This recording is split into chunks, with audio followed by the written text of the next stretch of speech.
Hi, my name is Sofia Helena, this is Sofia's house, that is Fancielle, and that is Giovana. And we are here to talk about the First Amendment and its freedoms applied to our modern lives. The first one is the freedom of assembly, which is characterized by the individual's right to gather and express their collective ideas. North Korea is an example of a country that doesn't respect the freedom of assembly. The President Kim Jong-un restricts all types of freedom, including the liberty of gathering to express ideologies. The government prohibits political opposition, independent media, and society organization. People who disobey the law is roughly punished with harassments, aggressions, and tortures.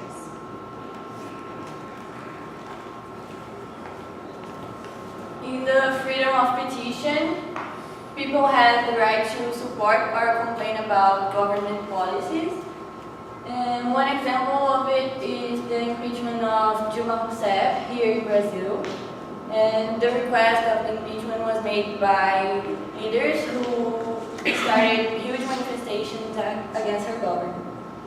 She was accused of spending more money than she could without the authorization of the National Congress and took money from banks controlled by the government to cover the debts. And this is called the peruanas fiscais. And so Dilma was impeached in August 2016 by senators who voted against her presidency in the Congress.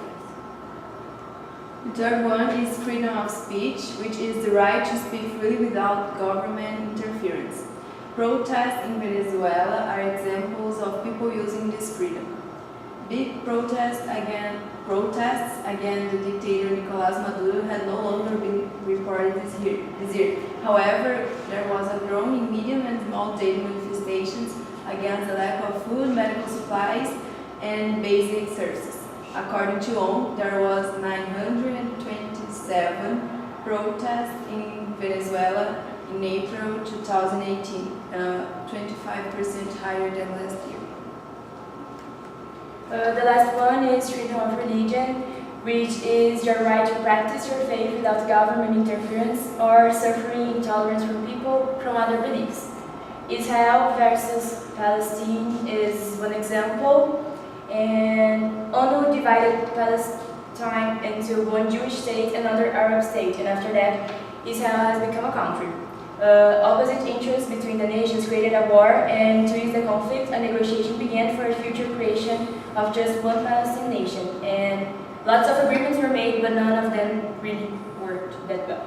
And none of the groups was willing to give up the West Bank or Jerusalem because the cities are sacred to both religions. And that is, neither of the two religions participating in this conflict allowed the practitioners of the other to demonstrate their faith in peace, without any interference, whether from the government of their country or from another religious group.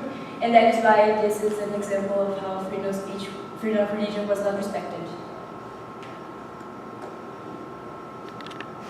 So as we could see with this presentation, the freedoms are respected in some countries, but in others, this is not a reality.